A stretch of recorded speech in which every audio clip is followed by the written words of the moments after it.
Good morning, artists. I'm back, and it's finally time to talk about bringing it all together when you're drawing somebody's whole body, posing the figure, rotating limbs, and a couple things to think about when you're drawing clothes.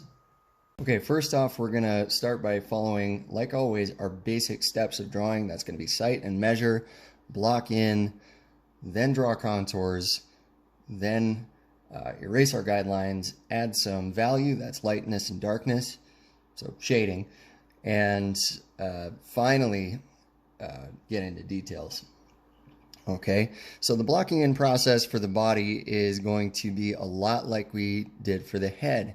You remember with the head, our key was the eye, and we used 7 eyes vertically and 5 eyes horizontally to arrange the face.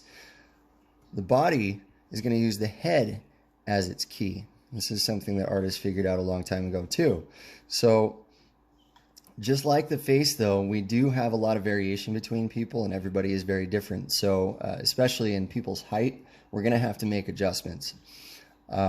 Your basic starting point to think from, though, is about 5 to 7 heads tall. Obviously, for small children, that's going to be very different.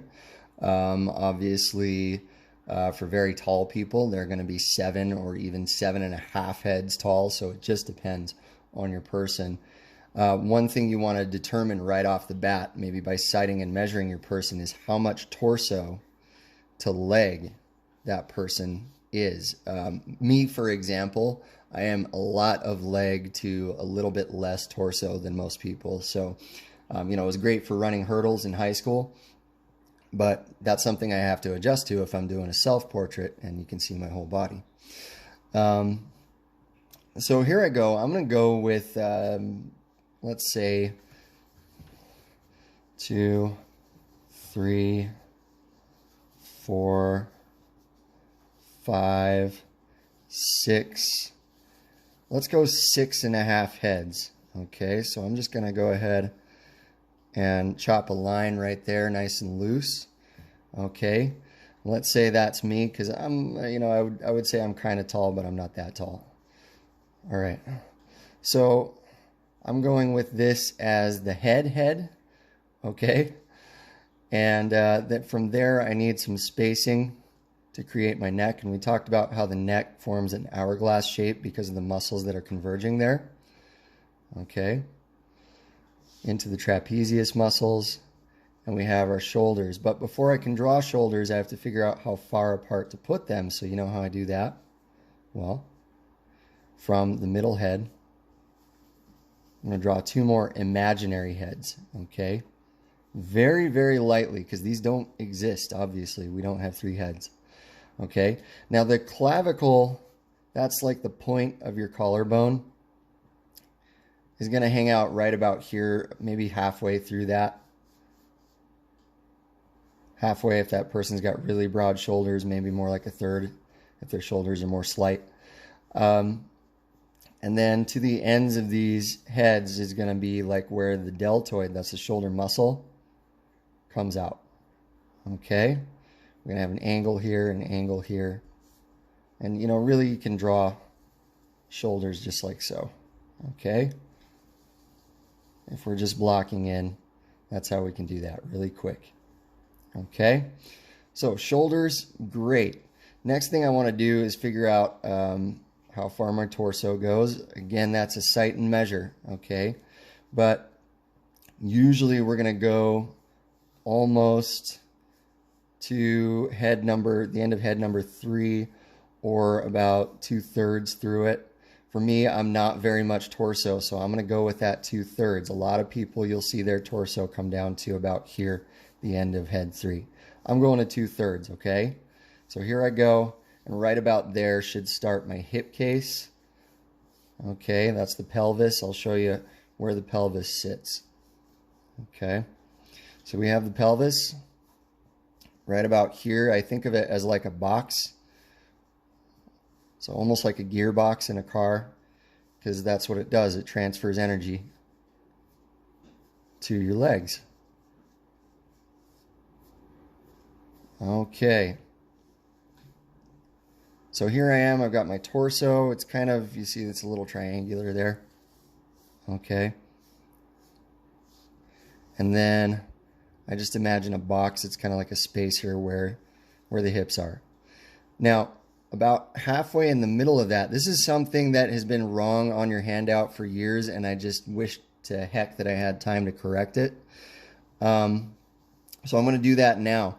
About halfway through the hip case right here is where your femur plugs in. I'm talking about your leg bone, the top one. Okay? The bone of your thigh, your femur, looks like this. It is a monster bone. If you ever break it, you're in a world of hurt because it's such a huge bone and supports so much of your weight. Okay? So that femur has got to sit in a pretty darn big, cool, strong socket, and it does. So it's going to be, it's not down here, it's going to be plugged in there about yay high. Okay.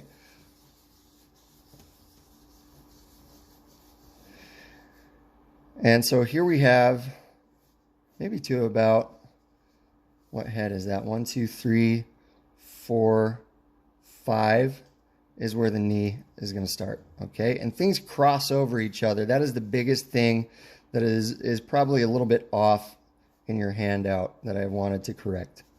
Okay. Things cross over each other when we're drawing the body. So we have,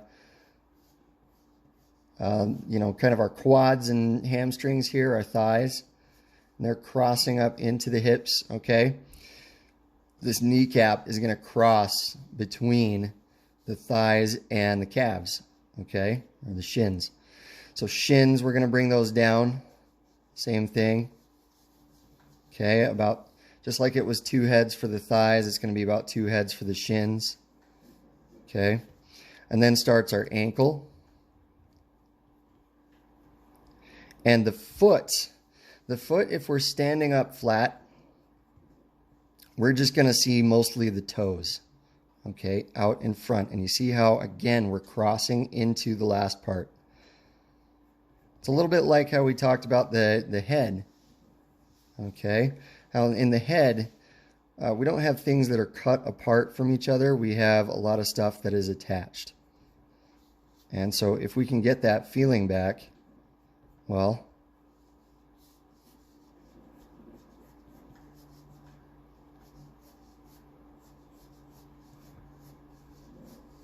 and I guess I kind of went back on what I said before, maybe 6.5 heads. If I were to readjust that, I would probably just take all of this,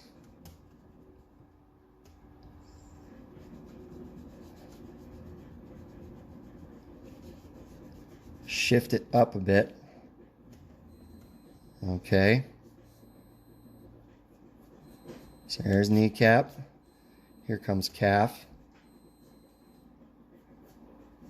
There's my coffee pot. Hallelujah, I get coffee, guys. That is teacher gasoline. Okay, so if I wanted to adjust my height like that, that is exactly what I would do. I would probably actually bring my hips up just a little bit higher too. Okay. So there is more like Mr. C's proportions there on the right side. I'll quickly adjust the left to match it. You can see we want to stay light with a lot of this because this is a lot of blocking in, readjusting before we proceed forward. You want to make sure, just like the face, that you have a solid plan, or just like a still life, that you have a solid plan before you get into detail and before you get heavy and really get committed. Okay, so foot. All right, so that I would consider my blocking in from the head to the torso to the legs to the feet.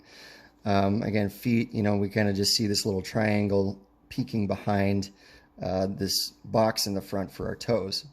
Okay. So let's talk about arms really quick, and then I'll move on to the next example, which will be how to rotate the body. Okay, so arms are really cool. We got to first figure out where our elbows are, and I've noticed this really cool pattern that If we swing our arms in toward ourselves like this, and we have our elbow, we can actually poke our hip bone with our elbow. Okay, so your elbow tends to rest right about on the hip bone, somewhere close. Okay, so here's like bicep and tricep, upper arm, okay? And then we've got elbow. All right, now hands are gonna come down to about halfway, anywhere from halfway to 2/3 down the thigh. So we've got to fit forearm over elbow. You see me crossing into stuff again? That's huge. You got to make sure this stuff overlaps. Your elbow isn't like detached from the rest of your arm. Okay. So here we go. We've got bicep, forearm, wrist. Wrist, again, I think of as like a little transfer box. Okay. And then hand. Hand, I can block in like a little triangle there. There might be the thumb and the fingers. Okay. So there's right side. Left side, let's go shoulder, bicep, tricep. I feel like I might have made that a little bit long on the right side, so I'm going to see if I can correct that. Elbow, forearm, wrist, and see, good. Here we have, let's line that up. Here we have enough room actually for our hand. The hand's just a bit bigger than I had it over there. So that's one of the ways you can common sense check this, is make sure you've got enough space for everything. If you don't, you may have some adjustments to go back and make. Okay.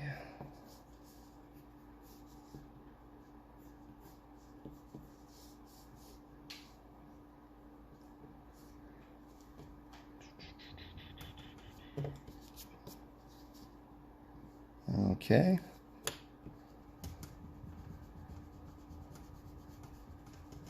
Let's get that bicep and tricep overlapping with the shoulder. Again, that's really, really something I want to preach here.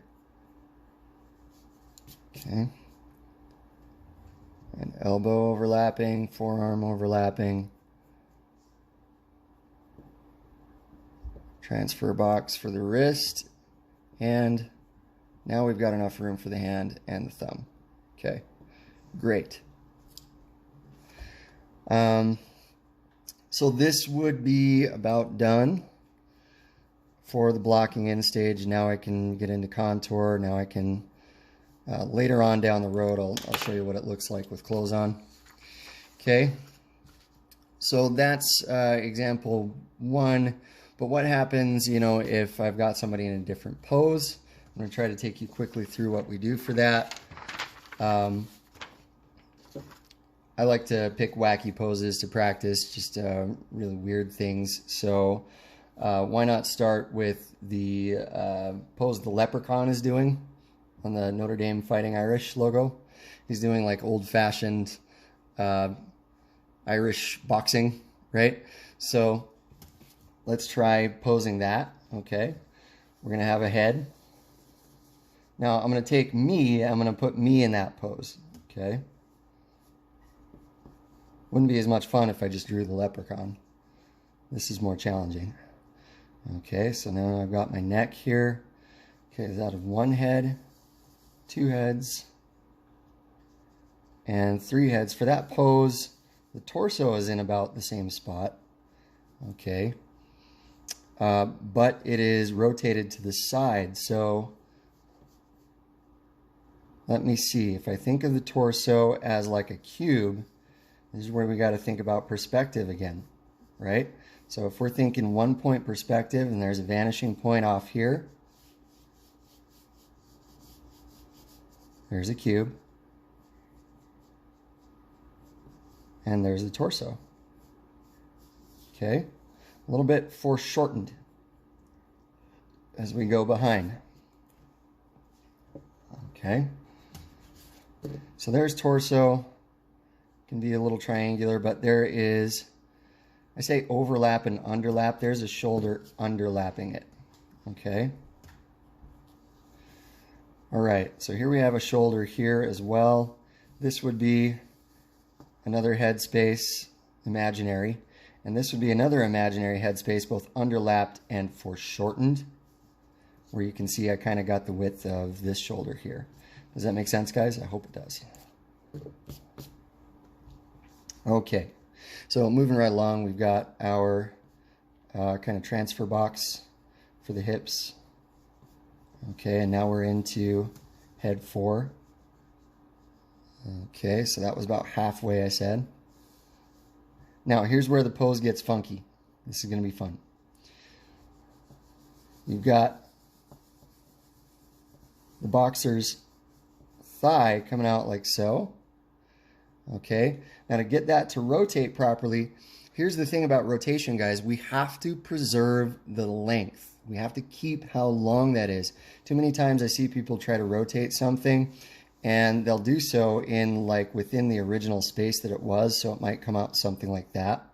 Okay, that's not right. All right, it might come out or they overcompensate and it comes out way too big.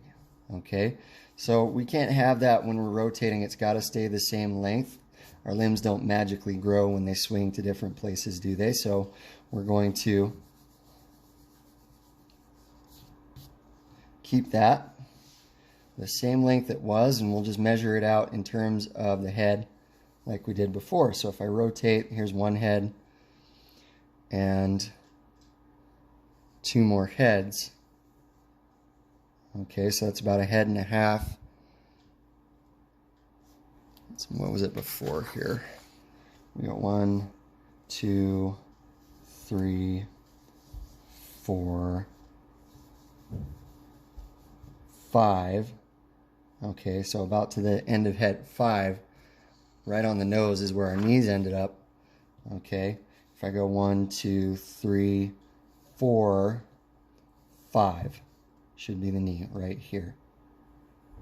Okay, all right, now the knee is going to be kind of stretched over like so, because it has to overlap some stuff. Boy, that got dark. Got dark, you guys.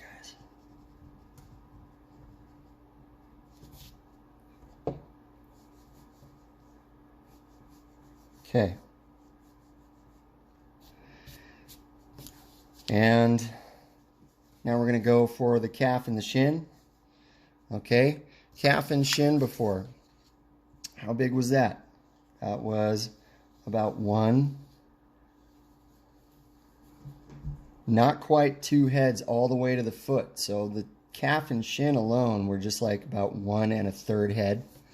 Okay, so if that's the length I'm going for, that's the length I have to preserve. Okay.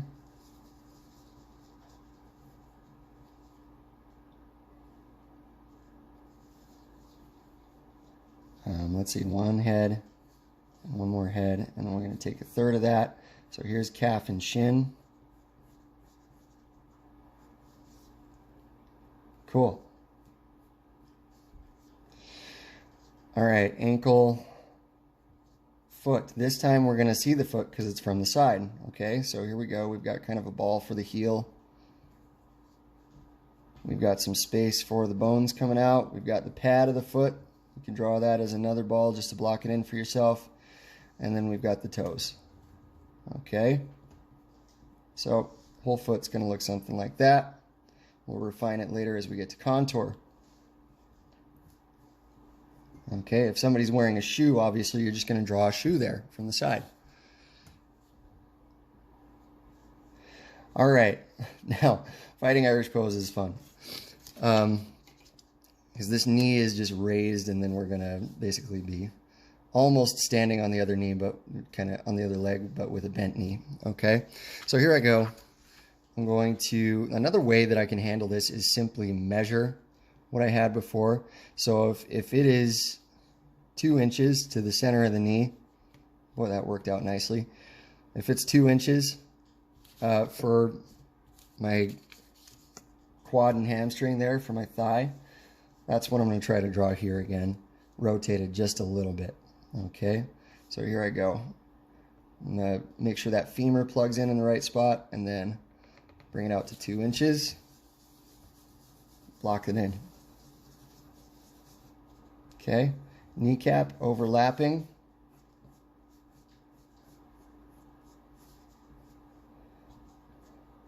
All right, go to calf and shin, and that is about 1 3/4.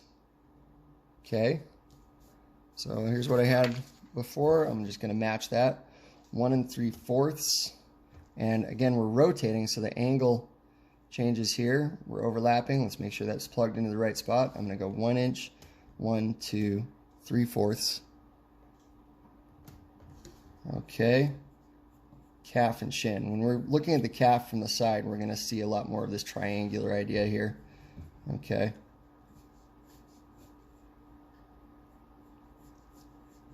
So there it goes. And then my foot's going to run off the page, and that's okay. When that happens, you guys, do not make the rookie mistake of trying to cram a tiny foot down here. Big no-no, okay, if we're going for reality. Because feet don't shrink to fit inside a camera lens, and they certainly shouldn't shrink to fit inside our drawing. So what we're going to do is just let it go. Just like Elsa says, let it go. And there we go. There's our kind of leaping leprechaun pose. I'm going to go ahead and cut right now to showing you what the arms look like rotated, because hopefully you get this process from doing the legs. Okay guys, there you have your fighting pugilist pose all rotated and blocked in. And you'll notice I even kind of rotated the foot a little bit to get that toe pointing. But that is basically what we want to do anytime we have a different pose to draw. Experiment with a bunch of these, get yourself ready so that when you're drawing a family portrait, like let's say you're working off an actual photograph of your family, you can get the folks in the front doing whatever kind of sit down or kneel they were doing. Or, the folks in the back kind of standing, leaned over, whatever it is you need to accomplish, you have the freedom now. Let's talk for just a second about clothes before we wrap it up for today. Clothes, I want you guys to think of like you think about hair, or like I think about hair, which is form first, and the fact that it lives above and beyond what's underneath it, rather than always stuck to. Okay, so the hair, when the hair dives in or goes out, it doesn't dig into the head. It's going to rise above first, okay, up and out, right? Same thing if we have jeans on, okay, and jeans have wrinkles. So if I need to draw, let's quickly draw the belt line of some jeans here, okay.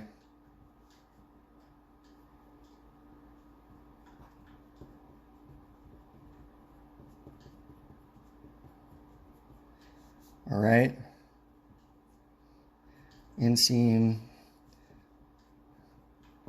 and jean leg. Okay, if I need to draw the wrinkle of a jean, I'm not going like along the skin and then come in, because that doesn't make any sense. Jeans don't like cut into us, okay?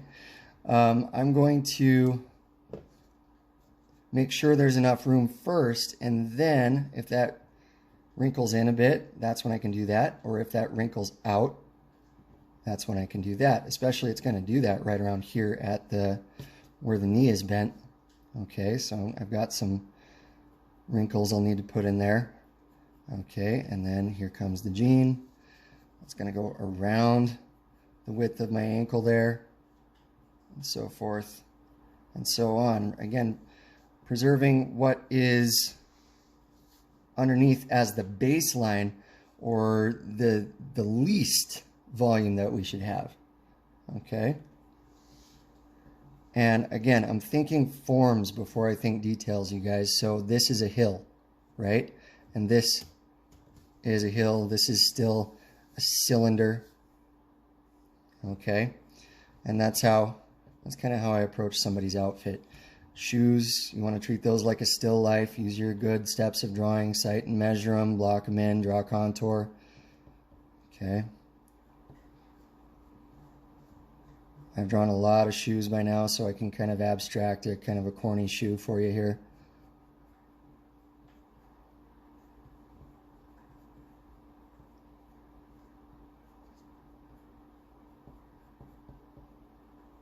When I count for all sides you can see, and none of the sides you can't see. Okay.